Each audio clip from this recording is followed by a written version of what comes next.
सतत रूप से उनका सहयोग एवं मार्गदर्शन बलराम संदेश को निरंतर मिलता रहा है। वर्तमान में डॉक्टर कुलश्रेष्ठ साहब जो है रविन्द्रनाथ टैगोर यूनिवर्सिटी में उद्यानिकी विभाग के में सहायक प्राध्यापक एवं विभागाध्यक्ष के रूप में अपनी सेवाएं दे रहे हैं। इनकी एमएससी और पीएचडी के बाद की शुरुआत जो है बिरसा कृषि विश्वविद्यालय के जोनल रिसर्च स्टेशन में भारत सरकार के में एसआरएफ के रूप में हुई। मध्य प्रदेश में भी पहले इन्होंने काफी बेहतर काम किया है। यूपीएससी में भी सेलेक्ट हुए और आईएसटी नोएडा में वेजिटेबल एक्सपर्ट के रूप में काम किया। इसके अलावा जो है यारा फर्टिलाइजर, बजाज ग्रुप और बाकी राज्यों में किसानों के साथ सीधा जुड़ाव इनका महसूस किया गया। सबसे जो महत्वपूर्ण बात है वो है किसानों के साथ जुड़ाव और विगत 7-8 सालों से ये जैविक खेती के विशेषज्ञ के रूप में किसानों के बीच में कैसे जो हमारी अपनी सब्जियां हैं और कैसे जो विदेशी सब्जियां हैं उनका हम जो है उनको पैदा करके और कैसे उनके मार्केटिंग का मॉडल बनाएं, इस विषय में इन्होंने विशेषज्ञता हासिल की है। काफी बेहतर काम कर रहे हैं और मैं उम्मीद करता हूं कि इस वेबिनार के माध्यम से हमारे किसानों को, हमारे नए युवा छात्रों को, सभी को इसका लाभ होगा और किसान जो है इन नई उन्नत सब्जियों की खेती के विभिन्न माध्यम में अपने आप को जो है बेहतर साबित कर सकेंगे। इन्हीं सभी शब्दों के साथ मैं आमंत्रित करता हूं आदरणीय शुभम कुलश्रेष्ठ जी को कि वो आए और अपना लाइव सेशन शुरू करें, जिससे हमारे किसान भाई और छात्र जो है लाभ ले सकें। आदरणीय शुभम जी। सर नमस्ते सर, और आप सभी को नमस्ते। नमस्कार। नए साल की बहुत बहुत शुभकामनाएं। ये नए साल 2022 का एक पहला सेशन है जो लाइव हो रहा है और काफी सारे सवाल जिसके भी मन में हो अपने किचन गार्डन के लिए, गृह वाटिका जिसे आप हिंदी में कहते हैं, इसके बारे में हम आपको दिखाएंगे और कुछ बेसिक प्रिंसिपल जो है एक अपनी गृह वाटिका अपने घर में शुरू करने का क्या सिद्धांत होता है, क्या होती है गृह वाटिका या क्या सिलेक्शन होते हैं पौधों के, नर्सरी कैसे लगाते हैं, और काफी कुछ और भी साथ में सहयोगी चीजें, कैसे कि इस पौधे का समायोजन एक पास आसपास किया जा सकता है, इसको करते हैं। तो सामान्यतः जो है गृह वाटिका घर के आसपास लगाई जाने वाली एक ऐसी जगह होती है जहाँ पे पूरे साल भर एक गृहिणी को, जो कि गृहिणियां ही सबसे ज्यादा किचन में रहती हैं और घर की जो तत्काल जरूरत होती है किचन में, वो गृह वाटिका से ज्यादा पोषक और ताजी कोई चीज नहीं पूरी कर सकती है। तो वर्ष भर आपको एक लगातार आपकी जरूरत भी पूरी हो सके, त्वरित जरूरत जो थोड़ी शॉर्ट हो, और उसके साथ में कुछ फल मिल सके, कुछ आप आए तो आपको देखने में, पौधों के साथ समय बिताने में, या आज के टाइम में जो कोविड काल चला है तो लोगों को ऑक्सीजन और एक हरा भरा पॉजिटिव माहौल मिल सके, ये गृह वाटिका ही है जो पूरी कर सकती है। तो जिनके पास भी थोड़ी सी भी जगह जमीन पे है, ये सेशन उनके लिए भी है, और जो लोग समझते हो गमलों में भी कुछ इनके पौधे जो हैं आप उगा सकते हैं, तो वो यहाँ पे है। इसमें आप पूरे साल भर जो है अपने वार्षिक पोषण की जरूरतें को कुछ हद तक पूरा कर सकते हैं, जो कई तरह के विटामिन, खनिज लवण और प्लांट केमिकल से मिल जाती हैं। इसमें सबसे जो जरूरी चीज है वो पहला बेसिक जो शुरुआत होती है वो ये है कि आप आपकी जो जगह है वो, आप भारत में हैं तो आपके पास 3 सीजन होते हैं, खरीफ, रबी और जायद के। खरीफ का सीजन कहलाता है ठंड का, और रबी का सीजन कहलाता है खरीफ का सीजन कहलाता है बारिश का, और रबी का सीजन कहलाता है ठंड का, और जायद का सीजन कहलाता है आपका गर्मी का। तो अमूमन क्या होता है कि हम जो एक्टिविटी शुरू करते हैं इसमें मौसम सबसे ज्यादा सहयोग जो करता है वो है ठंड का, यानी कि रबी का, और फिलहाल वो वही चल रहा है। तो हम बाकी जानकारियां दूसरी सब्जियों की भी देंगे, लेकिन अभी हम आपको ये बेसिक जानकारियों के बाद हर एक सब्जियों का लाइव परिचय भी दिखाएंगे। कुछ विदेशी सब्जियां भी हैं, कुछ देसी सब्जियां भी हैं, और इनका कैसे प्रबंधन किया जाता है, कैसे नर्सरी लगाई जाती है, इस विषय पे लाइन से डिस्कशन होते जाएंगे। तो खरीफ के बाद मेन जो सीजन है आपका रबी का है, और रबी सीजन में जो है वो आपके पास सबसे ज्यादा सब्जियां होने का सहयोग मिल सकता है। इसमें जो पत्ते वाली सब्जियां होती हैं उसमें पालक है, सरसों है, मेथी है, धनिया है, बथुआ है, एक उत्तर भारत में चलता है सोया का साग है, सलाद पत्ता होती है एक 5 स्टार वेजिटेबल, मैं आपको अभी उसका पौधा भी दिखाऊंगा। और दूसरी और भी कई सारी हैं, चिकोरी, पार्सले, ये सब पत्ते वाली सब्जियां हैं। गोभी वर्गीय में फूल गोभी, ब्रोकली, पत्ता गोभी, चाइनीज पत्ता गोभी, लाल पत्ता गोभी, ब्रुसेल्स स्प्राउट, केल, पकचोई, ऐसी गोभी वर्गीय सब्जियां हैं। तने कुछ सब्जियां ऐसी होती हैं जो तने में ही होती हैं, जैसे गांठ गोभी होता है। और यहाँ तक कि आलू भी जो है वो जड़ नहीं है, वो तने रूपांतरित तना है, वो कहलाती है कि लोगों को कॉमन समझ में आती है, लेकिन वो एक भूमिगत रूपांतरित तना होती है। और इसके अलावा बल्ब वाली जो सब्जियां हैं वो प्याज या लहसुन है। और फ्रूट वेजिटेबल, फल वाली जो सब्जियां हैं वो हैं टमाटर वगैरह, बैगन, मिर्ची, शिमला मिर्च, फ्रेंच बीन, सोयाबीन, मटर, आपकी स्वीट कॉर्न, बेबी कॉर्न, लौकी, करेला, छप्पन कद्दू जैसी कोकोरबिट वाली सब्जियां भी इसमें है।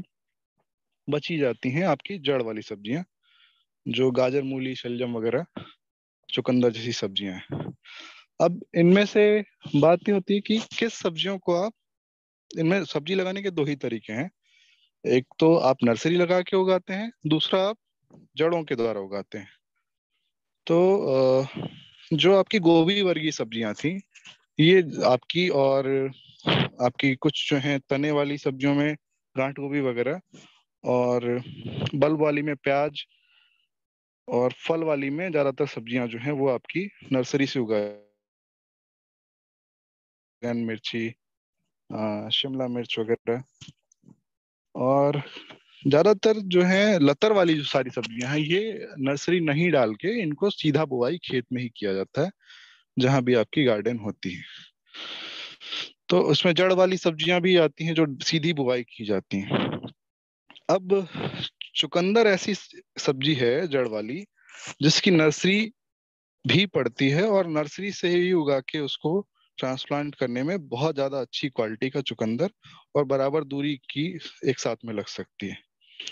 फूल गोभी वाली सब्जियां जो हैं, इनमें क्या होता है, स्थान परिवर्तन के आधार पर जो सीड का सिलेक्शन है वो हर 15-20 दिन के बाद जो है वैरायटी चेंज होती रहती है, क्योंकि टेम्परेचर एक बहुत बड़ा रोल प्ले करता है। तो कई बार ऐसा होता है कि अगेती वैरायटी, मध्यम वैरायटी और लेट वैरायटी में बटी हुई फूल गोभी की किस्में जो हैं, अगेती वैरायटी को अगर आपने लेट में लगाया तो वो जाके उसका जो फूल होता है वो बिखर जाएगा, फटेगा, या अच्छा कलर नहीं बनेगा। जड़ों वाली सब्जियां जो हैं वो मेड़ों पे लगाई जाती हैं सीधी सीधी, ताकि मेड़ का भी समुचित आप प्रयोग कर सकें और उसको भी फायदा मिले, और पानी भी लगातार नालियों के पास से होता हुआ जाता है, तो अच्छा उत्पादन मिल जाता है। और बहुत ज्यादा फसल तेजी से बढ़ने वाली या ज्यादा पानी चाहने वाली फसल, जैसे स्वीट कॉर्न है, बेबी कॉर्न है, जो बहुत तेजी से बढ़ती है, 45 दिन में कंप्लीट हो जाएगी, ऐसी सब्जियां क्या करती हैं, सूरजमुखी जैसे फूल भी बीच में है, तो ऐसी सब्जियां क्या करती हैं, वो आपके पास चिड़ियों के बैठने का एक आधार बनाती हैं। तो इससे क्या होता है, जैविक रूप में कीट नियंत्रण बहुत आसान हो जाता है। जब आपके बगीचे में चिड़ियां बैठती हैं तो बिना कोई दूसरा इंसेक्टिसाइड छिड़के हुए उनको कीड़े दिखते रहते हैं और वो उठाती जाती हैं। और इसके आधार पे कुछ जो है आपको रबी मौसम में, दूसरे मौसम, अभी आपको आगे बताएंगे कि क्या क्या प्रोडक्ट डालने होते हैं नर्सरी में ठंड से बचाने के लिए या न्यूट्रिशन के लिए ऐसे।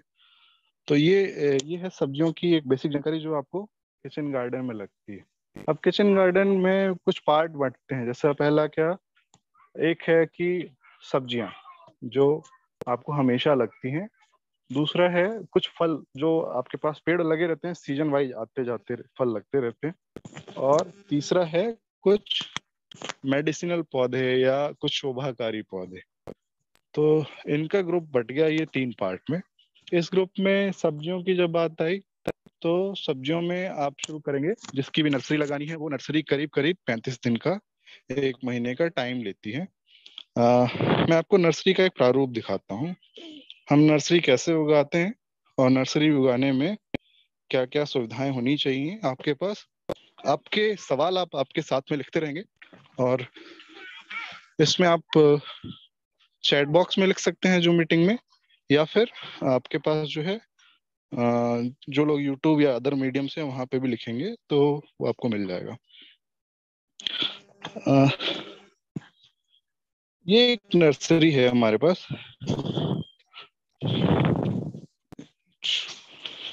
हाँ जी, ये सभी को दिखाई दे पा रही है? इसमें लाइन से बोए जाते हैं पौधे। जैसे ये पहले नर्सरी थी किसी पौधे की, लाइन से बोए जाते हैं पौधे, और 35 से 40 दिन की अवस्था में जब ये उखड़ने के लिए रेडी हो जाते हैं फिर इनको उखाड़ लिया जाता है। तो लाइन से बोने के लिए क्या है कि किसी भी पौधे को, नर्सरी को लाइन से बोने से फायदा ये होता है कि हमको एक बराबर दूरी जो है फसलों में मिल जाती है, और इसके साथ में नर्सरी बहुत अच्छी रेडी हो जाती है, एक बराबर तरह की हो जाती है। हमको टाइम मिल जाता है नर्सरी उगाने से, जो खेत रेडी करना था, पौधा प्लॉट रेडी करना था उसका। ये देखिए, ये सूरजमुखी की नर्सरी है। तो इनमें क्या है, साल भर आपको एक सीक्वेंस में मिलता रहे, इसलिए थोड़े थोड़े टाइम बाद हम लाइन से भी लगाते रहते हैं पौधे। अब इसमें आराम से गुड़ाई हो सकती है, इसमें आराम से आपके जो है मिट्टी चढ़ सकती है। ये क्यारियों में प्याज लगी हुई है। इस प्याज की एक नर्सरी आपको यहाँ दिखाते हैं। देखिए, इससे क्या आपका घास का मैनेजमेंट बहुत साफ हो जाता है। ये नर्सरी है जो अब 15-20 दिन में उठने के लिए रेडी हो जाएगी। तो ऐसे बिल्कुल स्वस्थ पौधे मिट्टी चढ़ते हुए आराम से, और एक बराबर पौधे और सफाई के साथ फील्ड मैनेजमेंट में आपकी नर्सरी रेडी होती रहती है। जब आप पौधे लगाते हैं, आजकल क्या है कि कुकुरबिट वाली जो सब्जियां हैं, लतर वाली जो सब्जियां हैं, वो भी आपकी बोई जा रही है नर्सरी में। लेकिन उसका नर्सरी का तरीका अलग है, क्योंकि उसको उसके उखाड़ के नहीं ऐसे करना है, उसको किसी पॉलिथीन में या प्लास्टिक के कप में इनमें करते हैं। आपको वो नर्सरी भी हम दिखाते हैं। तो इन नर्सरी में जो है जड़ नहीं टूटनी चाहिए। तो उसके लिए आपको क्या है, ठंड, जैसे अभी ठंड चल रही है तो उसको आप किसी स्ट्रक्चर के अंदर में आसान तरीके से बो सकते हैं। और उस स्ट्रक्चर में क्या होता है कि धूप लिमिटेड आती है, ठंड नहीं आती है, या जैसा भी आप चाहें वैसा बना सकते हैं। छोटे स्तर पे घर पे भी पॉलिथीन का बना सकते हैं। ये जो है ऐसे कप में या गिलास में, ये अभी आप देखिए तोरई का पौधा है, स्पॉन्ज गोल्ड। तो ये हमको जो है अभी 15 दिन के बाद खेत में लगाने के लिए रेडी होगा। तब तक बाहर के मौसम की भी परिस्थिति कुछ कम हो सकती है, तो ठंड से बच जाता है पौधा। इसके अलावा जो फसलें आप लगा रहे हैं उनके बीच में भी आप नर्सरी लगा सकते हैं। अगर कोई आपको पौधा ऐसा लग रहा है कि जैसे ये टमाटर के पौधे हैं, तो जब तक ये बढ़े, इस हाइट तक बढ़ने के पहले इनके बीच में सारे जगह पे नर्सरी थी, और जब तक ये पौधे बढ़े इसकी जगह का आपने यूटिलाइजेशन कर लिया। तो लाइन लगाने से हमको बहुत आसान तरीके से इसमें आपकी नर्सरी हो जाएगी। नर्सरी लगाने के वक्त क्या होता है, मिट्टी से ही ढकने से पौधे जो हैं वो पपड़ी, जब बाद में पानी दिया जाता है तो पपड़ी बन जाते हैं उस पे। तो उसकी बजाय अगर खाद से भरते हैं हम कोई भी पौधा, तो बहुत अच्छी तरीके से वो उस पर जर्मिनेशन होता है और उसके ऊपर न्यूट्रिशन मिलता है, ह्यूमस का एक निचोड़ जाता है, जिसकी वजह से उसके पौधे बहुत अच्छी तरीके से बढ़ते हैं। और दूसरी चीज है, आपकी जो किचन गार्डन है उसमें आपको कैसा इंटेंस सघन बागवानी का एक प्रारूप तैयार करना पड़ता है। तो उसमें आप कोई भी जगह छोड़ नहीं सकते हैं, हमेशा चीजें लगती रहती हैं, उठती रहती हैं, लगती रहती हैं। तो आपका प्लान, आपको पता होना चाहिए कि कौन सा पौधा कितने दिन लेता है, कौन से पौधे की नर्सरी कितने दिन रहती है, कौन सा पौधा जो है हमेशा चाहिए। मूली वाले जैसे पौधे हैं, तो मूली का बीज आपने एक बार बोया तो दो तरह की वैरायटी है। देसी वैरायटी जो है वो पालक पत्ते टाइप की, वो आपकी जो है 35 से 40 दिन में उठ जाती है। ये आपकी पालक पत्ते टाइप की देसी वैरायटी, तो ये 35 से 40 दिन में उठ जाती है। और हाइब्रिड जो होती है कट वाले पत्ते वाली एससी वाली, ये वाली वैरायटी की करीब 60 से 70 दिन लेती है। तो अगर आपने सिलेक्शन प्लांट का कंफर्म है कि कितने दिन का है, उसके हिसाब से आपको दोबारा लगाना पड़ेगा, क्योंकि आपको एक बार लगाने के बाद से उसका टेस्ट खत्म हो जाएगा। आपकी सब्जियां आपकी किचन गार्डन में यूज हो जाएं गृह वाटिका में, उसके बाद से दोबारा आपको चाहिए सोनी ये। आ रही है। जी, ये चेरी टमाटर की अभी जो है पौध रेडी हुई है, और बीच में जो है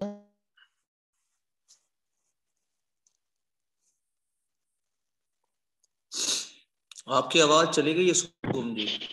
दूसरी चीज है क्या, नर्सरी के अलावा आप दूसरी जो बुआई करते हैं ना, ये देखिए धनिये की क्यारियां लगी हुई हैं। तो धनिया हो, पालक हो, मेथी हो, सभी लोग जो छिटकवा बुआई करते हैं ना नर्सरी के अलावा, जो ये इसकी नर्सरी नहीं लगती है, ये डायरेक्ट बोते हैं। मूली है, धनिया है, मेथी है, पालक है, तो ये सब्जियां जो हैं डायरेक्ट लगने के लिए भी इसमें अगर जगह नहीं मैनेज हो, इसके बीच में आप आराम से चल सकते हैं बिना एक भी पौधा दबाए हुए, बहुत आसानी से इसमें तुड़ाई कर सकते हैं, सीक्वेंस पर निकल सकते हैं।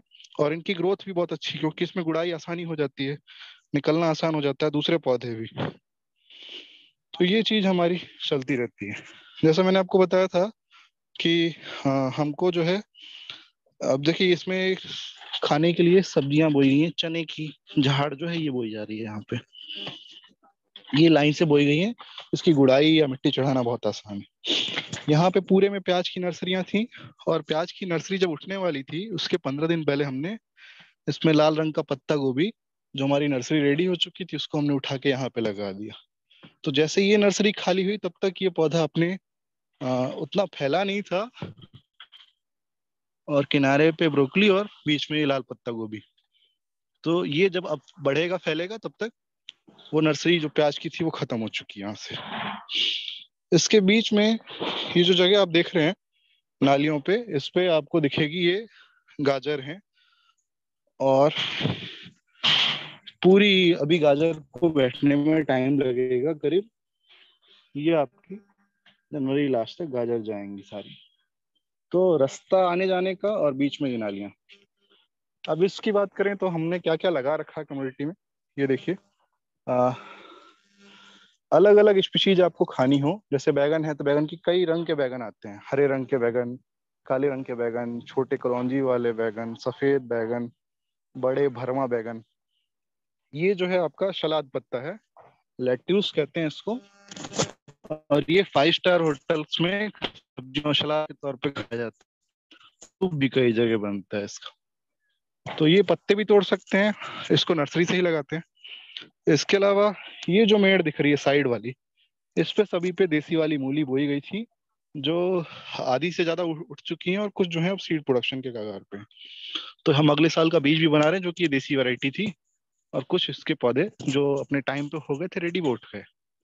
अब इसके बीच में भी आपको दिखेगा ये जो जगह थी, तो ये बहुत कम जगह थी, क्योंकि पत्ते 35 दिन में ही बहुत तेजी से फैलते हैं, और उसके पहले ही हट जाएं, इसलिए इस जगह पे हमने लहसुन जैसे पौधे लगा रखे थे, जो ज्यादा दिन की क्रॉप है। तो बीच की एक सीक्वेंस आई जिसने ढक लिया और फिर से छोड़ दिया, तो भी ये अपनी जगह पे खड़ा रहा, और मेड़ चढ़ने से लहसुन इस पर अच्छा निकल सकता है। आप इस पे प्याज का दूसरा विकल्प भी चूज कर सकते हैं, जिसका कंपटीशन जो है आपकी गाजर से या मूली से ना रहे। लहसुन या प्याज जैसी सब्जियां जो है ना, एक एलोलोपैथिक इफेक्ट छोड़ती हैं, जिसकी वजह से पौधों में कीड़ों का प्रकोप जो है, बीमारियों का प्रकोप जो है वो कम होता है। ये शिमला मिर्च है, और बगल में ही हमने एलोवेरा का पौधा लगा रखा है। तो एलोवेरा पौधा ठंडक में बहुत धीरे बढ़ेगा, लेकिन ये जिंदा रहेगा, और जब तक ये अब अगले सीजन में बढ़ेगा, बारिश के टाइम में ज्यादा अच्छे इसमें कई सारे निकलेंगे, तब तक ये क्रॉप आपकी बीच में खाली हो जाएगी। तो ये परमानेंट हो जाएगा, और ये आपका सीजनल शिमला मिर्च जो है एक सीजन में खत्म हो जाएगी।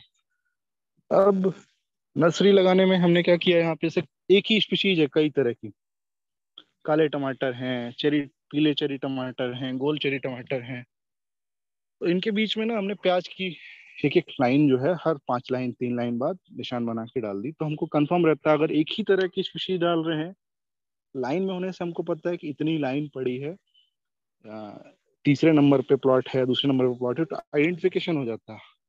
तो रिसर्च जैसे एरिया में तो अगर 70 वैरायटी भी एक ही कम्युनिटी की है तो भी हम आसानी से पहचान पाते हैं।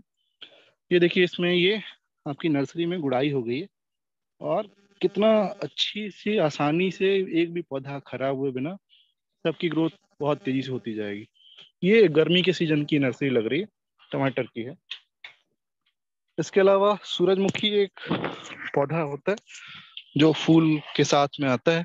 तो ये नर्सरी आज को छूट चुकी है इसकी सारी। कुछ जो छोटे पौधे थे वो छोड़ दिए जाते हैं ताकि 10 दिन के गैप के बाद जो पौधे मरे हैं वो आप कंप्लीट कर सकें गैप में।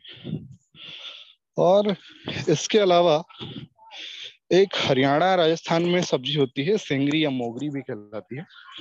तो ये सब्जियां जो है ये मूली की एक वैरायटी होती है लेकिन इसमें पतली जो है सरसों जैसी फलियां होती हैं।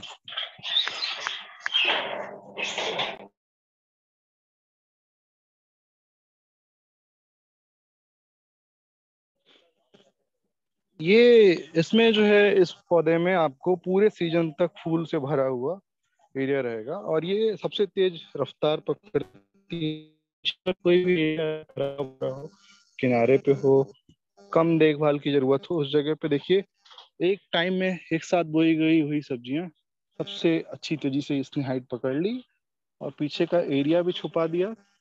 एक खराब से खराब जगह का मैनेजमेंट भी हो गया और मधुमक्खियों का आना भी इस पे हमेशा बना हुआ है। मधुमक्खियां आपकी खेती के लिए इसलिए जरूरी हैं कि 90% जो है पॉलिनेशन जो है इनसे होता है और मधुमक्खियों की वजह से ही कई सब्जियां जो परागण नहीं कर पा रही होती हैं वो बढ़ जाने से आपका फ्रूट का सेट होने का परसेंटेज बढ़ जाता है। जब बात देसी सब्जियों की हो तो फिर उसमें तो आपको बीज बनने के लिए उसका परागण बहुत जरूरी है। अब इसमें यहाँ पे क्या किया गया है, किनारे में हमने सूरजमुखी लगाया हुआ है, उसके बीच में जो है ये गेंदे की कटिंग से पौधा पूरे साल भर बनाया गया। तो ये गेंदा लगाया गया है जो एक सीजन में खत्म हो जाएगा और उसके बीच में ये लेमन ग्रास के पौधे बचा के रखे हैं जगह जगह पे 2-2 फीट पे। तो ये थोड़े दिन के बाद यहाँ ठंडक पाके आराम से बढ़ते रहेंगे, ठंड का असर इससे कम होगा। एक सीजन के बाद ये गेंदा खत्म हो जाएगा और आगे फूल गोभी भी है तो ये भी खत्म हो जाएगा। तो फिर अपने आप लेमन ग्रास का पौधा बढ़ जाएगा और हमको उस जगह पे विपरीत मौसम में होते हुए भी उस पौधे को बचाने की भी सुविधा मिल गई। इसके साथ ही साथ आपकी एक क्रॉप आ गई अलग जगह पे। अब जैसे प्याज है तो प्याज हमने क्या किया, नर्सरी भी लगाई, नर्सरी लगाने के साथ में बीज को हमने 4 या 5 पार्ट में बांट लिया। तो हमको हरी प्याज हमेशा मिल सकती है लेकिन तब तक ही जब तक फूल नहीं आ रहा। फूल आने के वक्त में क्या होगा कि वो प्याज उसका पत्ता जो है कड़ा हो जाएगा या जो अम्बिल जो इसको फूल निकलता है इसमें सफेद रंग का, वो फूल निकलने से अंदर जो है एक कड़ी डंडी बन जाएगी तो वो खाने योग्य नहीं रह जाती। अब हमें हमेशा अगर सब्जियां चाहिए तो हरी वाली पत्ते वाली भी और बल्ब वाली प्याज का दोनों काम हो सकता है। शुरुआती अवस्था में आप हरी पत्ते भी निकाल सकते हैं लेकिन ये सीक्वेंस हमेशा बना रहा है। इसलिए देखिए ये अभी नर्सरी है 15 दिन बाद आएगी, ये 1 महीना पहले लग चुकी है और अंदर आपको तो हम एक प्याज हमारी जो है पहले ही हमने सब्जियों में खत्म कर ली थी, अब उसकी जगह पे टमाटर लग चुका है लेट वाला। और दूसरी वाली जैसे ये है ये सीड प्रोडक्शन के लिए हमने काट के रख लिया, ये सीड प्रोडक्शन बनने जा रहा है इन प्याज का और अच्छी होती भी है प्याज आराम से उस जगह पे जब तक ये जगह में टमाटर के पौधे बनते जा रहे हैं। और ये प्याज का फूल है, इसमें ही काले छोटे से बीज के साथ में वो प्याज बनती है। तो जब हम प्याज का बल्ब लगाते हैं वैरायटी पता होती है तो उससे आप बीज भी बना सकते हैं अपने पास अपना खुद का बीज। अब देखिए ये बहुत ही ज्यादा खराब जगह पे कैसे सजावट की जा सकती है किचन गार्डन में। ये सूरजमुखी की लाइन है, कुछ सूरजमुखी हमारे यहाँ पे है, कुछ सूरजमुखी हमने लगा चुके हैं और कुछ और अभी नर्सरी में पड़ रहे हैं। हमेशा ये ये आपका करीब करीब 120 दिन की फसल रहेगी। तो ये सूरजमुखी हमेशा टिके रहेंगे, सुंदर लगेंगे आपको। रास्ते के बगल में बड़ा एरिया पहले सूरजमुखी का, उसके बगल में काली वाली तुलसी है। तो ये वैरायटी श्यामा तुलसी कहलाती है। ये पूरी इसके बगल में है, जिससे कि ये ठंड का भी जो जनवरी में उससे बच सके। और फिर ये वैरायटी रेजिस्टेंट भी होती है ठंड के लिए, हरी वैरायटियों की अपेक्षा। तो ये आपको अच्छे से सफल रहे। यहाँ पे मेडिसिनल प्लांट है तो इसकी वजह से भी कुछ कीड़े कम आते हैं, प्लस तुलसी का उपयोग आपको सबको पता ही है। इसके बीच में ये सारी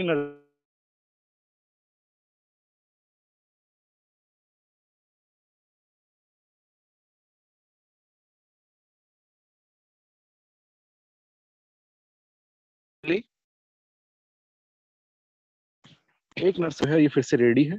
कुछ पौधे हमारे चुकंदर के लग चुके हैं। अब जड़ों का उपयोग मैं आपको कैसे दिखाऊं। इसमें देखिए, ये है फूल गोभी का पौधा।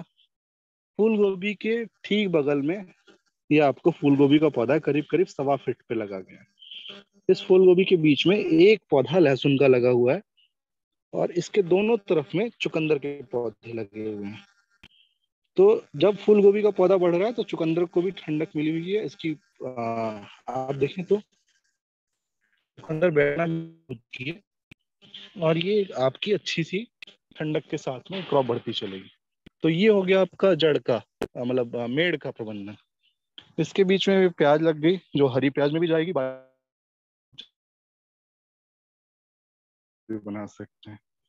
और आपका सुंदर कैसे लगे तो रंग बिरंगी सब्जियां जो है आपके, सफेद रंग का फूल गोभी है, फिर लाल रंग का पत्ता गोभी है, फिर हरे रंग का जो फूल आता है ब्रोकली है वो है, और यहाँ पे बैगनी रंग के भी फूल गोभी हैं, पीले रंग के, नारंगी रंग के, और ये ठंड वाली कुछ और नई क्रॉप जैसे लाल रंग का मक्का है, 3 कलर के बैगन या ऐसे कुछ भी हैं। और इनकी मेड़ों पे आप देखेंगे तो इनके बीच बीच में सभी जगह पे मक्के के पौधे के बीच में मूली बोई गई है। तो जब तक ये मक्के का पौधा बढ़ेगा, ठंड से थोड़ी धीरे ग्रोथ रहेगी, तब तक ये 40-45 दिन में ये पौधा जो है अपनी जगह पे खत्म हो जाएगा, इस जगह का यूटिलाइजेशन हो जाएगा। इसके किनारे में यहाँ पे चुकंदर के पौधे भी लगेंगे, जो नर्सरी हमारी रेडी हो रही है। ऐसे करते हुए आप इस पूरी जगह को कवर कर सकते हैं नर्सरी में अपने, जो एक एक जगह का आपका समुचित प्रयोग हो जाए। दूसरा आपका, जो मैंने बोला था आपको, एक तो कि आप कोई बड़े पौधे जैसे सूरजमुखी के पौधे हैं, जब बड़े हो जाते हैं तो इस पे आपके चिड़िया या दूसरी जो है पक्षी बैठ सकते हैं। एक की आपका येलो कलर का स्टिकी ट्रैप कहलाता है। पीले रंग का आप कोई भी डिब्बा या कोई पट्टी ऐसी भी लगा सकते हैं। कुछ भी चीज जो पीले रंग की हो, उस पे कीड़े जो है ज्यादा आते हैं, उन्हें फूल की तरह समझ के। आपको इस पे मक्खियां, कीड़े, भुंगे और बहुत सारे कीट दिख रहे हैं। खास तौर पे सफेद रंग की मक्खी और रस चूसने वाले दूसरे कीड़े, माहू जैसे जो है, इस पे बहुत जल्दी आकर्षित होते हैं। ऐसे ही एक जो है आपका नीले रंग का स्टिकी ट्रैप भी बनता है। इस पे भी आप देखेंगे पतंगे, थ्रिप्स वगैरह जो है, इस टाइप के कीड़े ज्यादा आते हैं। तो ऐसा करने से क्या होता है कि हमको अतिरिक्त कोई भी केमिकल छिड़के बिना या कोई इंसेक्टिसाइड या ऑर्गेनिक कुछ भी छिड़के बिना हमको आराम से उसमें प्रबंधन खत्म किया जा सकता है, जिससे कीड़ों को बुला के मार देते हैं। तो जब कीड़े उस जगह पे कम रहेंगे तो हमारे पास उसके प्रबंधन के लिए दूसरा खर्चा कम करना पड़ जाता है। अब एक संरक्षित वातावरण में, जिसमें कि मौसम के विपरीत भी आप कोई भी सब्जियां या कुछ भी दूसरे फल फूल कुछ भी ले सकते हैं। एक कवर एनवायरनमेंट होता है जिसमें कि 200 माइक्रोन मोटी पॉलिथीन लगाते हैं, और इसमें जो है परछाई नहीं बनती। इसमें हर क्रॉप को उसके हिसाब से ढाल सकते हैं, जो भी मौसम हो उसके हिसाब से हम इसमें छांव कर सकते हैं। बाहर की हवा को अंदर आने से रोकने के लिए पॉलिथीन गिरा सकते हैं। टेम्परेचर बढ़ाना हो तो भी कर सकते हैं। कुछ हद तक टेम्परेचर को कम और ज्यादा किया जा सकता है। इसमें पंखे भी लगे हुए हैं, फैन एंड पैड टाइप का है। कूलर में जैसे पंखे से हवा चलने के पहले जो है एक जाली लगी रहती है, और पानी गिरता है तो जो अंदर हवा आती है वो ठंडी आती है। और एग्जॉस्ट फैन है, ये अंदर की हवा, गर्म हवा को बाहर कर देते हैं। इसके अलावा ये जो है वो फॉगर है, जिससे आपका झीमी झीमी बारिश जैसा 1 से 2 mm की बारिश की बूंदें होती हैं, अगर उस बीच में हवा चलेगी या वैसे भी पानी जब गिरेगा बहुत महीन, तो उसकी वजह से आपको ठंडक हमेशा बनी रहेगी इसमें। तो जब जैसी गर्मी बढ़ी तो हमको उस तरह का प्रयोग करना होता है, ठंडक बढ़ी तो उस तरह का प्रयोग करना होता है, ये करते हैं। इसमें जो किचन गार्डन के लिए सबसे बढ़िया फल है, खासतौर पे ठंड के लिए, उसका नाम है स्ट्रॉबेरी। और ये आपका स्ट्रॉबेरी का एक पौधा है। देखिए इसमें अभी तो अभी आपको कच्ची छोटी सी स्ट्रॉबेरी जो है इसमें दिख रही होंगी, और यही थोड़े दिन बाद पक के फिर बड़ी हो जाती है। तो हाँ, इस चीज को कहते हैं मल्चिंग। किसी भी चीज को जो प्लास्टिक हो, कागज हो, पौधे का कोई भी अवशेष हो, इसको अगर आप पौधे के आसपास में बिछा दें तो जड़ों का तापमान बना रहता है, पानी कम उड़ पाता है, और सबसे जरूरी चीज कि जब धूप डायरेक्ट नहीं पड़ती है तो उस जगह पे आसपास में घास भी नहीं उगती है। उसके लिए ये पौधे को कम पानी के साथ में और जल्दी उत्पादन के लिए प्रेरित कर देती है। तो ये हॉर्टिकल्चर की जो फसल होती है ना, उसमें जरूरी लगाना बहुत अच्छा, ठंड के काम में, बारिश के टाइम में ऐसे में बहुत अच्छा ये काम करता है। इसको कहते हैं मल्चिंग। इसके अलावा ग्रीन हाउस में जो है वो इनडिटर्मिनेट टाइप के टमाटर होते हैं। ये एक वैरायटी है, Indian institute of horticulture research, भारतीय बागवानी अनुसंधान केंद्र है जहाँ पे बेंगलोर में, तो वहाँ से वैरायटी है। अभी तो टेस्टिंग ट्रायल में है, लेकिन ये उत्तर भारत के लिए अच्छी नहीं है। अर्का सम्राट नाम है इस वैरायटी का। और कुछ जो है आपको अब नई सब्जियां और दिखानी है। इसमें ये ग्रीन हाउस का खीरा होता है। अंदर पॉली हाउस में एक सबसे ज्यादा लिमिटेशन है पॉलिनेशन की, तो इसमें वही सब्जियां लग सकती हैं जो जिनकी जो है परागण की समस्या ना हो, क्योंकि अंदर में अन्य कीड़ों की तरह मधुमक्खियां भी नहीं आ पाएंगी। और ये ग्रीन हाउस का खीरा है जिसको बिना छीले खा सकते हैं। इसमें बीज भी बहुत हल्का रहता है, और टेस्ट या इसकी स्टोरेज लाइफ ये सब ज्यादा होती है सामान्य खीरे से। और एक चमक जो है ग्रीन हाउस का है तो वैसे भी रहेगी, रेडिएशन कम रहने की वजह से, लेकिन चमक जो है इस चीज में ज्यादा रहती है। तो आपकी खुद के खाने के लिए, किचन गार्डन के लिए बहुत बेहतरीन सब्जी है, कम टाइम में। और ऐसा पॉलीथीन या ऐसा कुछ स्ट्रक्चर आप बनाते हैं तो भी। दूसरी चीज है पपीता, जो आपको वर्ष भर फल के साथ लगा रहता है। ठंडक के टाइम में थोड़ी सी इसकी ग्रोथ प्रभावित होती है। हमने ट्राई किया ग्रीन हाउस में और ये बहुत अच्छा चल रहा है।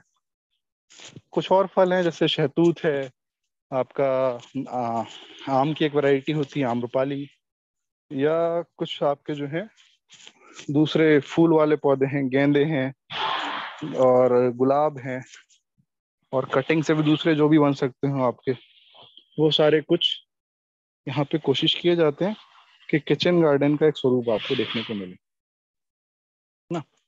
अब इसमें एक आध दो नई स्पीशीज आपको दिखाते हैं, आपने अभी तक नहीं देखी होंगी।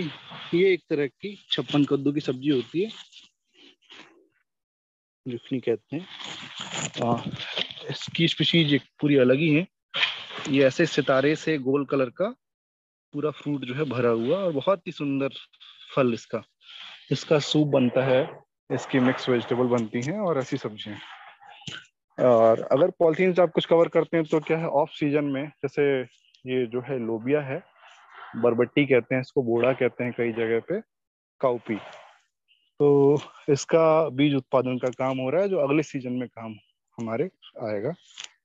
और ये जो है मेड़ पे उठी हुई, ताकि पानी जो है कम रुके जड़ों में, ज्यादा पानी हो जाए तो जड़ों से बाहर निकल जाए, और इस पे जड़ों भी जो है अच्छा एयर मिल सके, ग्रोथ हो, इसके लिए ये सब्जियां लगी हैं।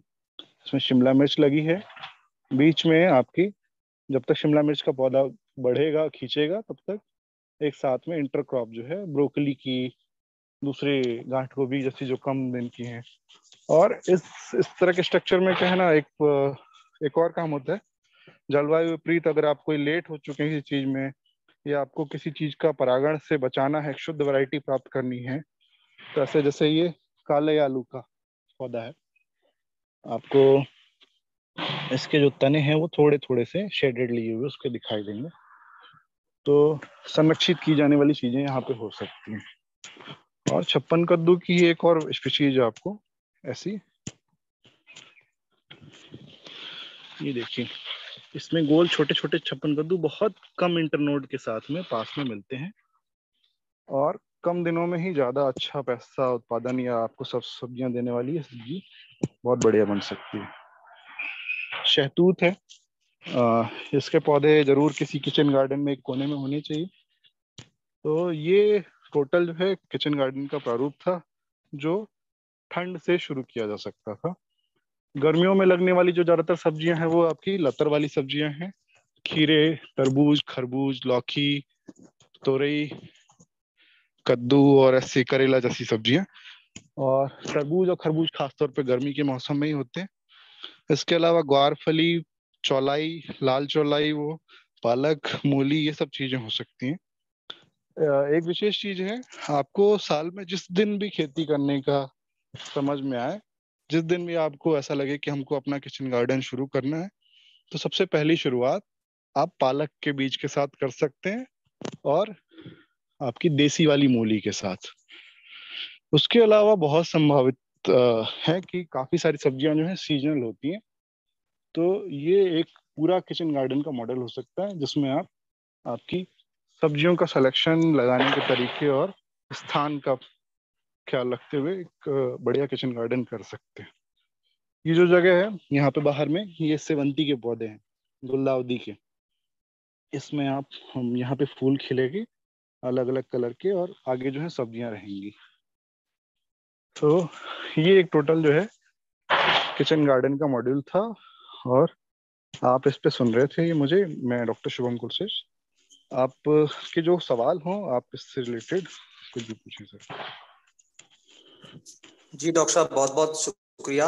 आपने अपने फार्म से लाइव सेशन में बहुत अच्छे से हमारे पार्टिसिपेंट्स को जानकारी दी और मैं समझता हूँ कि इससे बेहतर कुछ हो नहीं सकता है कि एक किचन गार्डन में हम वो सब चीज रखें जो हमारे टेस्ट की हों। और आजकल रंग बिरंगी सब्जियां और जितने भी कोकुरबिटेसी हैं वो सब हम अपने घर पर ही कर सकते हैं, क्योंकि हम देखते हैं कि जो बाजार में सब्जियां आती हैं या जो भी हम लेके आते हैं उनमें बहुत ज्यादा पॉइजन होता है, बहुत ज्यादा रसायन का इस्तेमाल होता है। और हम यदि किचन गार्डन कर रहे हैं तो उसमें ऑर्गेनिक जो चीजें हैं, इनपुट्स हैं, उनका इस्तेमाल करके हम शुद्ध और हाइजीन ताजा सब्जियां अपने घर पर ही उगा सकते हैं। तो मैं समझता हूँ जो हमारे पार्टिसिपेंट्स हैं और जो भी हमसे जुड़े हुए हैं, आज के वेबिनार से काफी कुछ सीखने को मिला होगा। तो अब हम सवालों का सिलसिला जारी करते हैं और जो भी जिनके भी सवाल हैं वो हैंड रेज करें और डॉक्टर साहब से सीधे अपने सवालों का जवाब पा सकते हैं।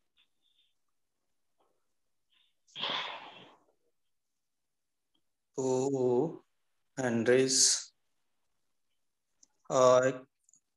रेज था शायद डॉक्टर विजेंद्र जी का। हेलो डॉक्टर ब्रजेश कुमार सिंह जी, मुझे सुन पा रहे हैं? हेलो, हाँ सर, हाँ, गुड मॉर्निंग सर। हाँ जी, पूछिए, हेलो, अपना सवाल पूछिए। Good morning sir. हेलो, हाँ, गुड मॉर्निंग सर। हाँ गुड मॉर्निंग। हाँ जी, हाँ डॉक्टर विजेश, गुड मॉर्निंग। हाँ जी भाई सर, एक चीज पूछना था। हम जी। चेरी टमाटर को मतलब किचन गार्डन में लगा सकते हैं? हाँ जी बिल्कुल लगा सकते हैं, किचन गार्डन के लिए तो बहुत अच्छी सब्जी है, एंटीऑक्सीडेंट से ज्यादा भरी हुई और लेकिन छोटे सर मैं छोटे फल जी। एक चीज देखा हूँ सर कि उसको तो ज्यादातर ग्लास हाउस, पॉली हाउस में ही लगाते हैं, तो बाहर लगाने से कोई प्रॉब्लम? आवाज कट। सर वो मेट्रो में होना इस वजह से। हाँ हेलो, डॉक्टर साहब, इनका इनका प्रश्न ये है कि हाँ पॉली हाउस में ज्यादा लगाते हैं, क्या हम उसे ओपन में लगा सकते हैं? हाँ जी, सभी जगह ओपन में भी लगा सकते हैं सामान्य वैरायटी की तरह। पॉली हाउस में क्या थोड़ी सी अच्छी क्लाइमेट के साथ ज्यादा ग्रोथ वाली भी अगर वैरायटी है, इंडिटरमिनेट टाइप की है, तो वो लंबी हाइट भी ले सकती है, जो बाहर में 5 फीट हाइट तक जा सकती है। वो किस्म के ऊपर निर्भर है।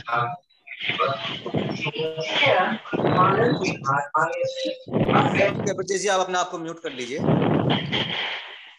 नेक्स्ट सवाल है, अनीता रेवाड़ी से हैं। अनिता जी अपना सवाल रखिए।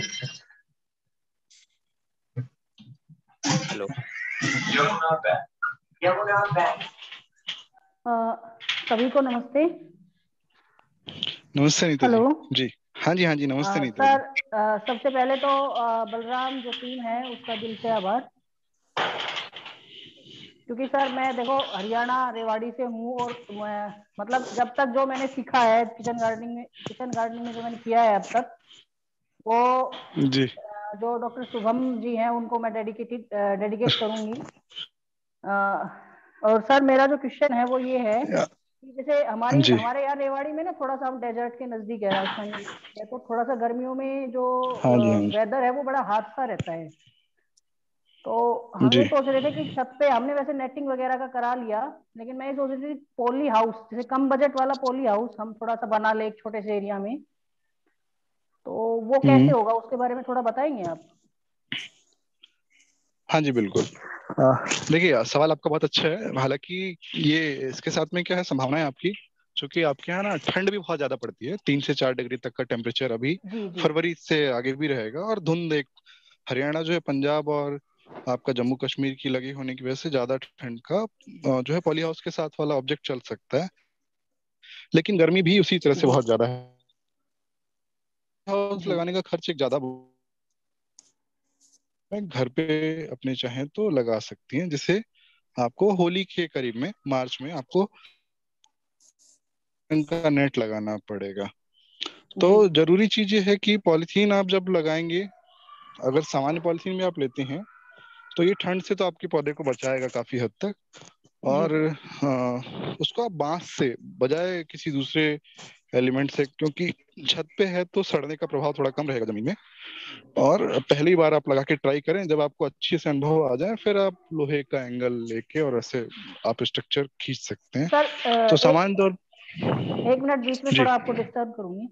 मैंने ना नहीं नहीं, बोलिए। लोहे के हट वाला, जो लोहे के पाइप है उनसे हट का एक शेप तैयार करा लिया है छत पे ना ऊपर। तो जी अगर उसकी जगह मैं ग्रीन नेट यूज करूँ तो कैसा रहेगा, और कितने परसेंटेज का यूज करूँ?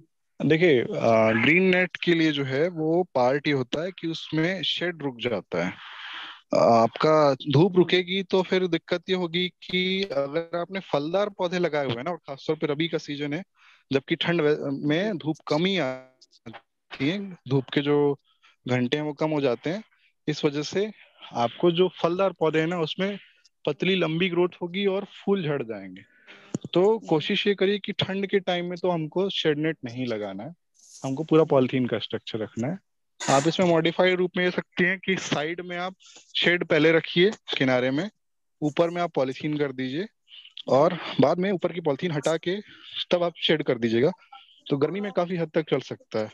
अब बात होती है कि हरियाणा जब उत्तर भारत में है तो इसमें आपका 60 to 70% का जो है मेश वाला शेड नेट चल सकता है। मेश जी होता है मतलब 1 इंच लंबा और 1 इंच चौड़े एरिया में कितने उसमें जो है होल बने हुए हैं, जी 80% धूप को वो रोक लेता है। तो इस वजह से आपके पास क्या है, मार्च के बाद जी अप्रैल से करीब लेके और जून तक अच्छी आपके पास बहुत ज्यादा तेज गर्मी रहती है। तो वहाँ ठंडक चाहिए। उसमें जी आप सर। ऑफ सीजन में धनिया मेथी जैसी भी सब्जियां भी ले सकेंगी, और दूसरी जी कुछ हद तक फल वाली सब्जियां भी आसानी से हो पाएंगी उसमें। जी सर। जी जी sir, thank you sir, thank you very much. हाँ जी, वेलकम। जी शिव सर, कोई आपके चैट बॉक्स में सवाल हो? सर मेरा एक सवाल था। सर। सवाल हमारे गरीब टमाटर से संबंधित है। रुकिए मैं जरा फोटो से दिखाता हूँ आपको। जी ये जी सर। बेचारे, अभी ये उल्टा हो जाता कैमरा तो ठीक था। हाँ, ये हमारे गरीब टाइप के टमाटर हैं, और जी जो है इनमें फलन काफी अच्छा है। हाँ जी सर। ठीक है, फ्रूटिंग बहुत अच्छी है इनमें, लेकिन इनके तने कमजोर हैं, तो मैंने इनको जो है लकड़ी का सहारा देके किसी तरह देखिए फ्रूटिंग तो बहुत शानदार है इसकी। जी और पहली बार मैं जो है ये सब्जियों के जो है खेती बधाई कर हो। रहा हूँ। हाँ सर, छत तो पे इसमें गमलों में की हुई है। टमाटर आ गए हैं। टमाटर हमको खाने को मिले ना मिले वो हमारी कोई इच्छा नहीं है, जी लेकिन हम ये चाहते हैं कि ये टमाटर ऐसे ही बने रहें और लंबे समय तक बने रहें। इनकी जितनी संभव सेवा है वो हम कर पा रहे हैं, पर जी। इनके तनों में मजबूती कैसे आए? मुझे लग रहा है कि इनके तने ओवरलोड के कारण जो है हम्म। टूट रहे हैं बीच बीच से। तो देखिए सर, दो वजह होती हैं। जैसे क्या है कि हम्म वैरायटी की प्रॉब्लम, अगर वैरायटी ऐसी ही है कि पतले तने, चेरी टमाटर जैसी या कुछ और देसी वैरायटी ऐसी हैं जो पतले तने वाली होती हैं, वो हम्म वैराइटल कैरेक्टर भी हो सकता है। दूसरा चीज है, गमले में ना एक लिमिटेड पोषण ही मिलता है जमीन से, क्योंकि जड़ें जो है एक हम्म बहुत सीमित, करीब करीब आपके पास जो मैं देख पा रहा हूँ तो शायद 1 से 1.25 फीट की ही जड़ों को जगह मिल रही है। टमाटर की जड़ें उतनी भी करीब नहीं मिल करीब, रही शुभम जी। जी सर, तो टमाटर की जड़ें करीब करीब ना 1.5 से 3 मीटर तक जा सकती हैं, जो दूर तक हाँ। पोषण खींच के जमीन में अच्छे से पाती हैं। तो ये हम्म बहुत अच्छा। अब ऐसे में क्या होता है कि तना ज्यादा घना भी अगर लगा रहेगा तो पतला होता है और लंबा होता है। आपने सहारा वही दिया, हुआ ये है। बहुत अच्छा हुआ, इसको एयर मिल रही है। हम्म और दूसरी चीज है ना, तने की मजबूती के लिए आपको फास्फोरस जैसी चीजें जो है वाटर सॉल्युबल फॉर्म में ऊपर से, या फिर वर्मी वॉश जैसी ऑर्गेनिक चीजें लगातार हम्म इसको स्प्रे फॉर्म में या पानी के साथ मिला के देने से थोड़ी सी फ्रूटिंग अच्छी रहेगी, तना मजबूत रहेगा। तना अगर फास्फोरस। कमजोर रहता तो, हाँ, अगर पौधे को आपको लिमिटेड आपने पोषण दिया होता ना। हम्म हम्म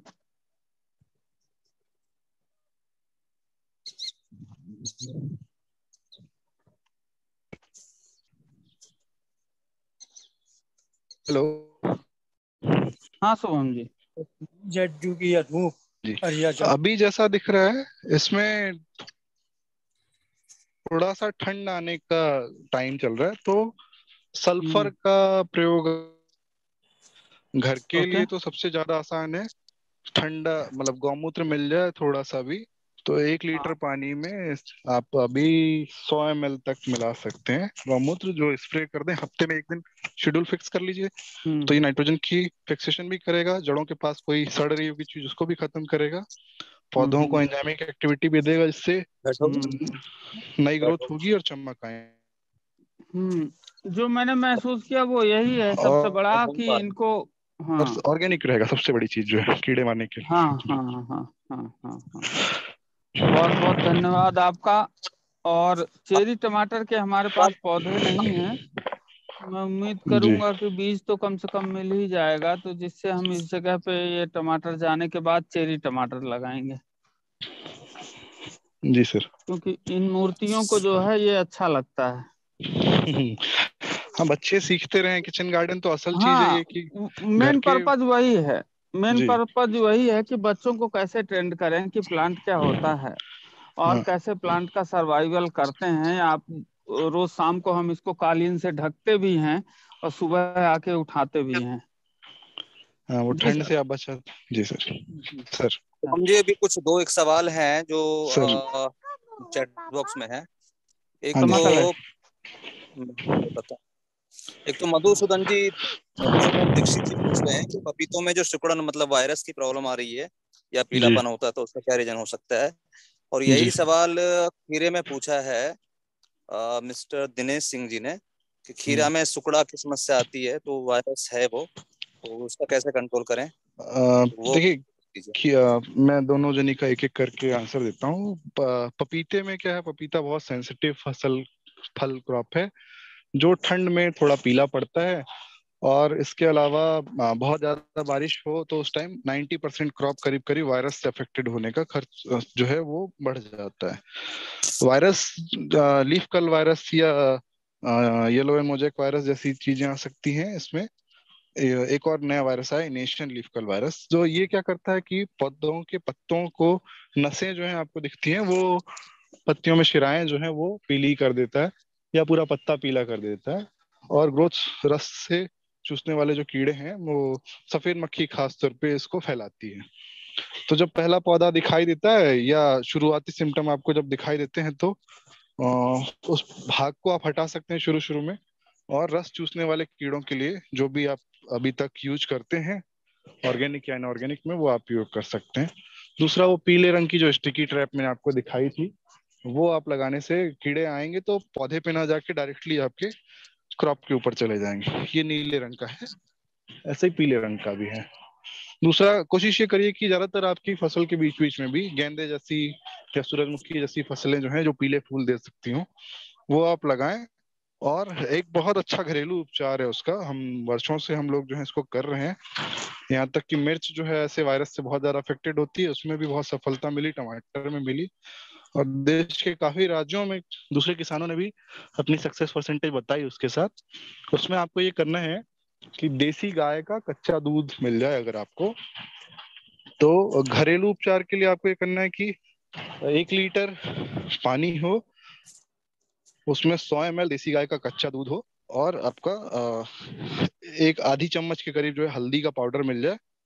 हल्दी पाउडर जो घर में किचन गार्डन में यूज करते हैं, खाने में यूज करते हैं। और दूसरा आपका हींग जो है 1 से 2 ग्राम। तो हल्दी क्या करती है ना, फंगस और बैक्टीरिया को बढ़ने से रोकती है। आपका कच्चा दूध जो है वो प्रोटीन की एक लेयर बनाता है, वायरस इसको नहीं पेनिट्रेट कर सकता है उसके बाद। और हींग जो है वो रस चूसने वाले कीड़ों को मारती है। तो ऐसे अगर आपने हर 12-15 दिन में इसका स्प्रे जारी रखा, वायरस आने के पहले से ही हमेशा ये लगातार रहा, तो आपकी फसल पे वायरस नहीं लगता है, फंगस नहीं लगती है, बैक्टीरिया नहीं लगती है, और कीड़े भी नहीं लगते हैं रस चूसने वाले। और इसमें शायद ही कुछ ऐसा है जो बहुत ज्यादा बड़ा खर्च वाला है। और सबसे अच्छी चीज कि आपका हाथ से छिड़का हुआ, आपको पता है कि आप घर में खाने वाले हैं या जहां भी आप यूज करने वाले हैं इसको, वो शुद्ध चीज है बहुत, किसी भी जहर के बिना आप उसको आपका प्रोडक्ट लेने जा रहे हैं। ये चीज उसमें बढ़िया बन जाती है। तो हर 12 से 15 दिन में अगर आप इसका स्प्रे रखते हैं, खराब पौधे को हटाते हैं, रस चूसने वाले कीड़े का प्रबंधन पहले कर देते हैं, गेंदे जैसे फूल या दूसरे आपके स्टिकी ट्रैप वगैरह, तो आप जाहिर तौर पे 100% तक इस वायरस से कंट्रोल पा सकते हैं। मैं आपको दिखाऊं, हमारे पास पपीते का पौधा है, और एक नहीं ज्यादा पौधे हैं। इसके अलावा मैं आपको दोनों चीज दिखाता हूँ हमारे पास।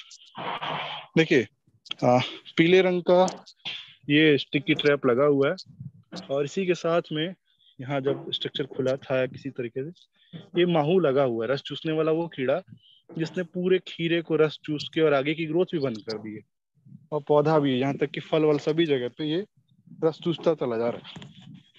इस कुछ कुछ पौधे की ग्रोथ उन्होंने चेक कर ली है, लेकिन अगर हम पूरा जहर छिड़क देंगे तो इसको 100% कंफर्म कर सकते हैं कि बच सकता है। लेकिन पौधे में रेजिस्टेंसी पैदा करना भी आप ही का काम है। अच्छा पोषण दीजिए, इसमें कहीं भी आपको कोई भी वायरस नहीं दिखेगा। उसी जगह पे प्रकृति में से ना आप कीड़े कम कर सकते हैं, ना आप घास खत्म कर सकते हैं, ना आप बीमारियां खत्म कर सकते हैं। आप सिर्फ आपका मैनेजमेंट कंट्रोल कर सकते हैं। जिस जगह पे आप रह रहे हैं उस जगह को कितना निरोगी आप बना सकते हैं, इन्हीं के साथ में जीना अपने को। जी सर। ठीक है, इसके अलावा एक और तो कोई सवाल है नहीं। और भी किसी का कोई सवाल हो तो आप किचन गार्डन से संबंधित। ऑर्गेनिक फंजीसाइड डालने के बाद भी होने का नाम नहीं।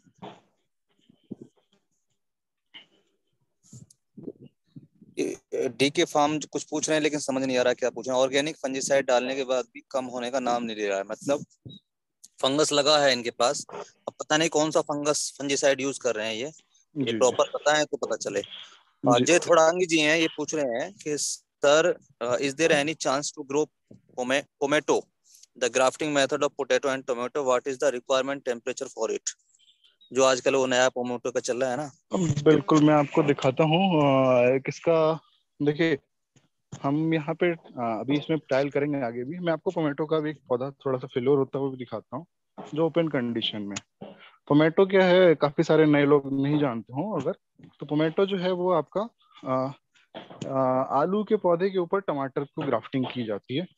आलू का ऊपर वाला जो तना होता है वो किसी काम का नहीं है, ऐसे ही जो टमाटर है वो, उसकी जो जड़ें हैं वो किसी काम की नहीं है। जो मतलब पौधे के लिए तो जरूरी है वो, लेकिन आपके किसी काम की नहीं। तो कुछ लोग जो कोशिश किए, समझे प्लांट की फिजियोलॉजी को, और ऐसे उन्होंने करके एक सक्सेस पाई जिसमें आलू के तने के ऊपर टमाटर को लगाया जा सकता है। कमर्शियली इसलिए नहीं किया जा सकता बहुत बड़े पैमाने पे, क्योंकि जितना खर्च इसका आएगा उतना लाभ उतना परसेंट नहीं देगा। दूसरा चीज, दोनों पौधे का जो ग्राफ्टिंग टाइम है उसके बाद से जो फलन का और उत्पादन का टाइम है वो अंतर है। आलू का जो पौधा जो आप ट्यूबर लगाते हैं उसमें आपके साथ क्या होता है कि आपका जो पौधा निकलता है, जो नया जर्मिनेशन आता है वो मोटा निकलता है, पेंसिल की जितनी मोटाई जितना। जबकि टमाटर का जब आप बीज बोते हैं तो वो बहुत पतला निकलता है, एक किसी डॉट पेन के लीड से भी पतला। तो इसको उस मोटाई तक होने के लिए करीब करीब 1.5 महीने का टाइम चाहिए होता है। नर्सरी में लगाने के 15 से 20 दिन के बाद वो उस मोटाई को पकड़ पाता है। पहला हमेशा ध्यान रखना है, अगर आपको ऐसा ट्रायल करना है तो 1.5 महीने पहले से या उससे ज्यादा आपके पास टमाटर का पौधा लगा हुआ हो। दूसरा, हमेशा जब आप कटिंग काटेंगे तो उसके पत्ते जो ऊपर वाली जो आती है उसको कहते हैं साइन स्टॉक, और जो नीचे जड़ है उसको कहते हैं रूट स्टॉक। तो इसको आप हमेशा जो है ना, रूट स्टॉक को पत्ते दूसरी डाली नहीं बढ़ने देनी है नीचे से, जिस जगह से आप कटिंग कर रहे हैं। और जिस जगह से साइन आ रहा है ऊपर का जो तने का पार्ट है टमाटर का, उसमें दूसरी कोई भी कली या फल या फूल या पत्ते नहीं रहने देने हैं शुरू में। ऐसे क्या होता है कि तने में एक स्टोरेज टिश्यू होते हैं जो ग्राफ्टिंग के लिए पौधे का जो रस आपस में निकलता है उसको सहयोग बनाते हैं और ज्यादा अच्छा सक्सेस होता है। अगर आप उसमें पत्ते ऐसा कुछ रखते हैं तो एक तो वजन की वजह से भी वो लगता है, दूसरा उसको भी अपनी ग्रोथ के लिए जो फूड चाहिए होता है वो पौधे से खींचना, तने से खींचता है, और फिर वो सक्सेस परसेंटेज जो उसकी ग्राफ्टिंग की है वो कम हो जाती है। दूसरी चीज टेम्परेचर की बात है जो जरूरी है ग्राफ्टिंग के टाइम पे। ज्यादातर आप नर्सरियों में और कहीं पे भी जाएंगे तो उसमें क्या होता है, ऊपर आप देखेंगे एक पॉलिथीन की कैप पहनाई जाती है, उसका इफेक्ट थोड़ा सा मिले। और इसके साथ में बाहर का जो मौसम अचानक बिगड़ा हुआ है, जैसे ठंड के टाइम में ही टमाटर होता है, और बाहर की ठंड में अगर आप ऐसा करते हैं सक्सेस, तो पौधा डायरेक्ट जो अपने पौधे से अलग हो चुका है जड़ों से, वो सही एनवायरमेंट नहीं मिल रहा। बाहर अंदर के जो रस बर्फ की तरफ बढ़ना शुरू हो, ठंड से जमने की तरफ, और से भी पूरा न्यूट्रिशन नहीं नमी नहीं पा रहा। तो ऐसे जबकि अगर आप ग्रीन हाउस स्ट्रक्चर में रखें या ऊपर पॉलिथीन रखें, या छोटा सा एक पॉलिथीन का 2 फीट का भी ऊपर का डंडे से घेर के स्ट्रक्चर बना दें, तो उसमें सक्सेस परसेंटेज उस ग्राफ्टिंग के टमाटो के ज्यादा हो जाते हैं। और दोनों ही तने 100% आप एक दूसरे से जुड़ सकते हैं, जिसकी सक्सेस हो सकती है। अब आलू जो आपने लगाया था वो तुरंत निकला था, लेकिन उसकी अधिकतम आयु जो है वो 120 दिन के करीब की रहती है। टमाटर जो आप ग्राफ्टिंग करेंगे, इस ग्राफ्टिंग के करीब करीब 1 महीने बाद या उससे भी बाद में आसपास में जो है फ्लावरिंग शुरू करता है, फिर फ्रूटिंग शुरू करता है। तो कितने फल आप ले पाएंगे उस पौधे पे? यानी कि ये काम आपको सितंबर अक्टूबर के करीब से शुरू करना होगा, ग्राफ्टिंग का काम। इस समय ये काफी ज्यादा लेट हो चुका है। मैं आपको जिस पे डिस्कस कर रहा था वो दिखाता हूँ। इसमें हमने हमारे एक बच्चे हैं बीएससी एग्रीकल्चर 5th सेमेस्टर से, रवि, बिहार से, बहुत टैलेंटेड बच्चा। तो उसने ट्राई किया, हमने डिस्कशन किया, और ये देखिए ये क्या दिक्कत यहाँ पे कि ओपन फील्ड में ये पौधा करीब 1 महीना पहले बन रहा था, मरा नहीं है, लेकिन वीडियो बाहर नहीं जो, आ रही है, हाँ जी आ रही है, थोड़ा नेटवर्क का देखिए। वीडियो नहीं आ रही है सर ये? हाँ, वीडियो शो नहीं हो रहा है, वीडियो नहीं आ रहा है। अच्छा, फिर ये कोई नेटवर्क इश्यू होगा। मैं अभी तो फिर इस मामले में नहीं। कोई तो नहीं, वीडियो इसमें क्या, ऑन ऑफ करके देखो दोबारा एक बार। हाँ जी अभी वीडियो आया ऑन ऑफ सर? कर, आ गया? थोड़ा रोक के रखो। हाँ, आ गया आ गया आ गया जी। तो ये देखिए इसमें क्या ना, 1 महीना पहले था, पौधा मरा नहीं है लेकिन बढ़ भी नहीं रहा है, क्योंकि ठंड इतनी ज्यादा थी कि इसकी ग्रोथ होना प्रभावी नहीं रही। तो आलू का पौधा तो नहीं मरेगा, जड़ वाला पार्ट है, लेकिन ऊपर का जो तने का ग्राफ्टिंग वाला पार्ट था वो ठंडक की वजह से ग्रोथ नहीं पाएगा। तो शुरुआती अवस्था में ना, जब तक ग्राफ्टिंग सक्सेस नहीं हो जाए, इसका ऊपर का कवर नहीं हटाना चाहिए। इसका मतलब डॉक्टर साहब आलू जो है थोड़ा जल्दी लगाना चाहिए, क्योंकि तना उसका करीबन 1 महीने का तो लेंगे ना उसका तना। देखिए सर, ग्राफ्टिंग के लिए टमाटर पहले नर्सरी बना के आपके पास रेडी होना चाहिए। आलू तो जब भी आप लगाएंगे ना तो इसी मोटाई का निकलेगा। अच्छा आलू अच्छा। जब आलू निकलता है तो इसी मोटाई का निकलेगा, ये आलू का पौधा है। लेकिन हम्म टमाटर का पौधा जो है, इस मोटाई का होने के लिए 1.5 महीने का टाइम चाहिए, जो आलू की बराबर थिकनेस का रहे। तो बिल्कुल। सबसे जरूरी है कि समय प्रबंधन कर लें, और फिर तापमान का और ग्राफ्टिंग का सेट, कि उसमें हवा नहीं जाए। थोड़े दिन तक हम्म सटा के रख दें, क्लिप से बांध दें, रबड़ से बांध दें, प्लास्टिक से बांध दें, नमी हम्म बनाए रखें इसकी, तो सक्सेस होता है। फिर ऊपर का ये जो जगह है, इसको आप पॉलीथीन से या किसी चीज से पैक करके रखें। बाहर की जो ठंड है ना, ये इन सेल के जुड़ाव को रोक रही है, इसको पूरा बिल्कुल। न्यूट्रिशन खींचने नहीं दे रही है, और पत्ते जो नई वाली ग्रोथ नहीं ले रहे हैं। हम्म। ये ग्रीन हाउस या कोई दूसरा एनवायरनमेंट होता तो उसमें ज्यादा अच्छा था। चलिए, और डॉक्टर साहब को उनके सवाल का जवाब मिल गया। हाँ डॉक्टर साहब एक और है सवाल। जी।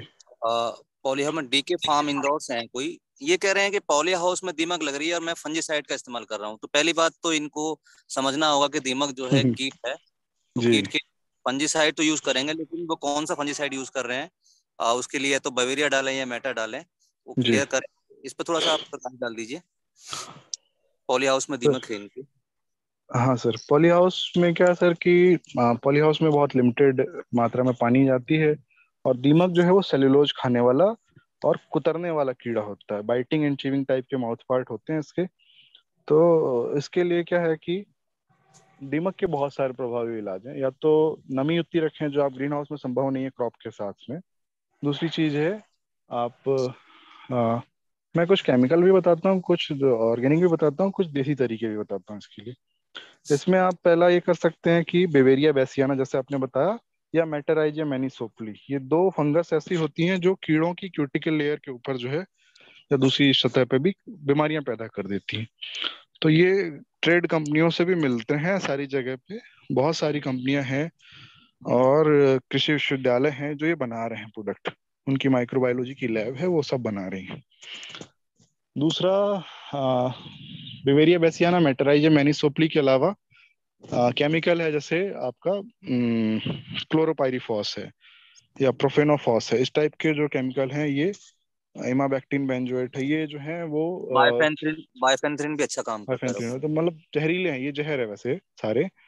तो ये काम तो अच्छा करते हैं, लेकिन नुकसान कर रहे हैं आपके जो दूसरे माइक्रोब्स हैं ना उनको, या बाकी भी चीजों को जो आप खाएंगे, वो डायरेक्टली कहीं ना कहीं आपके आहार में आएंगे। तो इसके अलावा देसी जो तरीका है, मक्के का जो भुट्टा होता है आप खा लेते हैं, उसके बाद से उस भुट्टे का कोई काम नहीं रहता, जो नीचे डंठल रह जाती है। तो एक घड़ा ले लीजिए और उसमें कुछ जगह पे छेद कर लीजिए, 10 15 20, और उसको जमीन में दबा दीजिए। तो और उसमें ये भुट्टे डाल देंगे जो खाए हुए बिना किसी काम के हैं। तो जो दीमक है ना, ये सेल्यूलोज की तरफ जाती है। जहां भी सेल्यूलोज उसको मिलेगा, जो तने में काफी सारे सूखे पौधों में इनमें ज्यादा मिलता है, इसलिए आपको दिखते हैं। तो जमीन के अंदर ही अंदर वो सारी उस छेदों से होते हुए घड़े के अंदर आ जाएगी। और 1 1.5 महीने के बाद आप पाएंगे कि इस पूरे खेत की ज्यादातर जगह पे, जहां जहां पे आपने रखा था, ये सारी मक्के में चली आई दीमक वहां। उसको आप उठाइए और जाके या तो किसी आग वाली, किसी चूल्हे पे या इस पे रख देंगे, तो सारे जो कीड़े आपके ऑटोमेटिक खेत से बुला के आपने और जला के मार दिए। इससे आपको कोई भी अतिरिक्त खर्चा नहीं हुआ सिवाय एक घड़े के। ये जो फील्ड है, ये देखिए, इसमें पालक या मेथी या दूसरी सब्जियां भी लाइन से लगाई गई हैं। और कितना आसानी से बहुत साफ सुथरी नर्सरी आप किचन गार्डन में ऐसे लगा सकते हैं। ग्रोथ भी रहती है, सीक्वेंस वाइज टूटती भी रहती है। और लगाने के तरीके से, मूली है तो अभी लगी है, फिर 15 दिन के बाद दोबारा लगेगी, फिर उसके बाद फिर 20 दिन बाद और दोबारा लगेगी। तो ये साइकिल हमेशा मिलती रहनी चाहिए आपको। प्याज है, मूली है, टमाटर जैसे पौधे हैं, बैगन जैसे पौधे हैं, ये एक बार लगाने के बाद फलन देते रहेंगे। लेकिन दूसरी सब्जियां जो हैं, जो एक बार में खत्म हो जा रही है, उनको बार बार सीक्वेंस में लगाना पड़ता है।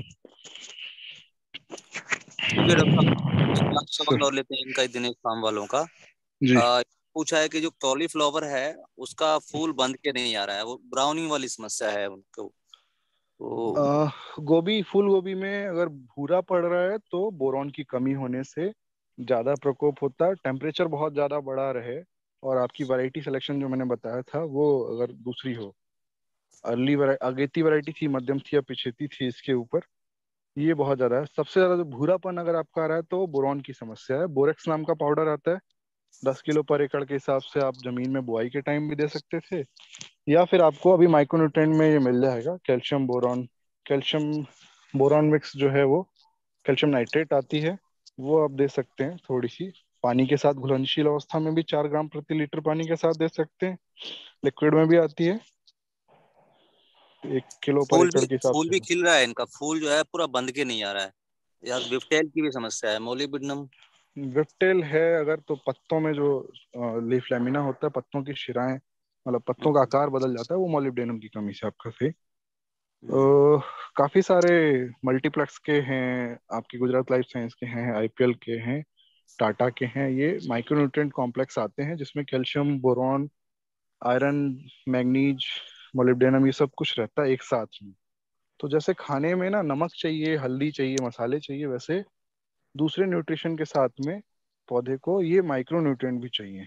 कुल मिला के पौधे को 18 तत्व चाहिए ग्रोथ के लिए, और वो अलग अलग लक्षण प्रकट करता है, लेकिन हम समझ नहीं पाते हैं उनको, इसलिए हम बाद में ये समस्याएं पाते हैं। जी डॉक्टर साहब, बहुत बहुत धन्यवाद डॉक्टर साहब। क्वेश्चन भी सर, सारे पूछ चुके हैं और समय भी हो रहा है, तो हम समाप्ति की तरफ चलते हैं। और मैं डॉक्टर, हमारे जो मेंटर हैं डॉक्टर देवेंद्र प्यासी जी, जो कि जवाहरलाल नेहरू कृषि विश्वविद्यालय में वरिष्ठ वैज्ञानिक हैं एलसी के, मैं उनसे निवेदन करता हूं कि डॉक्टर शुभम जी का धन्यवाद दें, और धन्यवाद। जो भी हमारे पार्टिसिपेंट्स हैं उनका भी स्वागत और उनको भी धन्यवाद दें। जी प्यासी सर।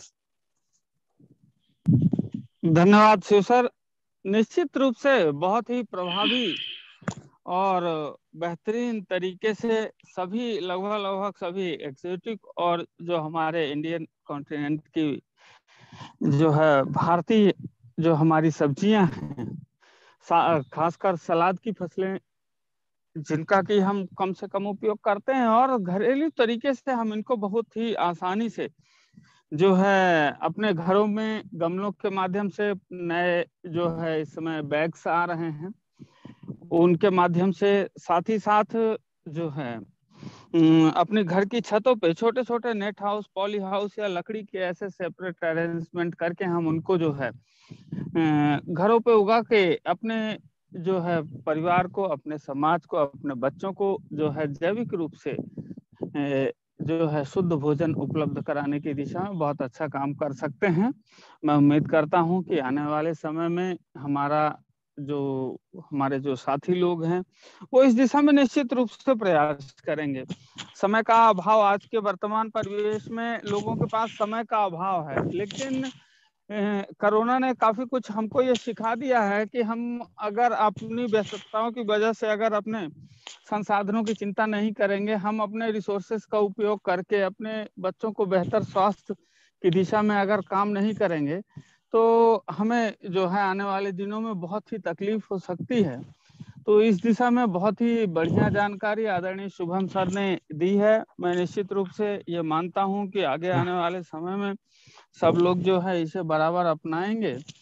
और जैसे कुछ ऐसी सब्जियों की भी जानकारी दी जिनको हम लोगों ने सामान्य तौर पे देखा नहीं है और हम उनकी पहचान जो है पहचानते भी नहीं हैं, तो वो सब्जियां भी आसानी से जब शुभम जी उगा सकते हैं, शुभम जी सबके लिए सामान्य रूप से उपलब्ध भी हैं, तो मैं उम्मीद करता हूं कि हमारे अन्य साथी लोग भी उसको उगाते रहेंगे। बहुत ही डाइवर्सिफाइड ऑडियंस रही है आज की, और जिसमें जो है कई राज्यों के किसान भी थे, साथ ही हमारे छात्र भी थे। मैं सभी का तहे दिल से शुक्रिया करता हूं, धन्यवाद करता हूं। और जहां तक मैं देख पा रहा हूं, जय कुमार जी भी, जैसा हमें बताया गया कि जय कुमार जी भी उपलब्ध हैं, और जो कि औषधि एवं सुगंधित फसलों की खेती के जानकार हैं। मैं उम्मीद करता हूं कि आने वाले समय में हम औषधि एवं सुगंधित पौधों की खेती में भी विशेषज्ञ के रूप में सर को आमंत्रित करके एक अच्छा मार्गदर्शन हमारे नए किसानों को उपलब्ध कराएंगे। नए बच्चों की जहां तक बात है, मैं उम्मीद करता हूं कि बच्चे ही देश का भविष्य हैं। अगर वो थोड़ी सी प्रेरणा लेके, थोड़ा सा आत्मविश्वास के साथ अगर किसी चीज को आगे ले जाने की दिशा में कुछ बेहतर प्रयास कर सकते हैं, तो निश्चित रूप से वो सबके लिए प्रेरणादायी होगा और समाज में एक अच्छा मैसेज जाता है कि सब्जियों से पोषण का प्रबंधन बहुत ही आसानी से किया जा सकता है। वर्तमान समय में, वर्तमान परिवेश में अगर कोई जीता है तो वही जीता है जिसकी दिनचर्या बहुत ही संतुलित थी और उसने अपने जीवन में बेहतर जो है लक्ष्य निर्धारित किए हैं और ज्यादा तक उसके खान पान की जो व्यवस्था, जो इम्यूनिटी है, जो प्रतिरोधक क्षमता है शरीर की, उसका उसने अपनी भूमिका निभाई है। मैं टीम बलराम को इस जो है नए आयोजन की हार्दिक बधाई देता हूं और उम्मीद करता हूं कि आगे भी हम लोग ऐसे आयोजन करते रहेंगे। टीम बलराम में हमारे साथी वैज्ञानिकों, साथी विशेषज्ञों, छात्रों के साथ साथ हमारे पास कंप्लीट पूरा जो है पैकेज है, मार्गदर्शक मंडल, अनुभवी लोगों की पूरी टीम है जिनके सहयोग मार्गदर्शन में टीम बलराम जो है निरंतर ऐसे प्रयास करता रहता है कि हम किसानों को, हम नए युवाओं को, हम छात्रों को क्या बेहतर जानकारियां दे सकते हैं अपने प्रयोग के माध्यम से, अपने अनुसंधान के माध्यम से या अपनी विशेषज्ञता के माध्यम से, कि जो है आने वाले समय में हमारे किसान भाई, हमारे लोग बेहतर कुछ प्रयास करें, खुद अपने घरों में प्रयास करें, अपने संसाधनों, जो उनके पास उपलब्ध संसाधन है उनको व्यवस्थित तरीके से उपयोग करके उनको समुचित तरीके से, सस्टेनेबल एग्रीकल्चर का जमाना है और हम अगर अपने संसाधनों को सस्टेनेबल तरीके से उपयोग करके कम से कम लागत में ऐसी फसलों की, ऐसी आवश्यकताओं की अपनी पूर्ति कर सकेंगे जो हमारे दिन प्रतिदिन की दिनचर्या में बहुत ही आवश्यक है, तो निश्चित रूप से बलराम संदेश का जो उद्देश्य है कि हमारे किसान कम लागत में अपनी खेती को, अपनी विधा को, खेती की इस नवीन विधा को कैसे जो है बेहतर तरीके से कर सकते हैं।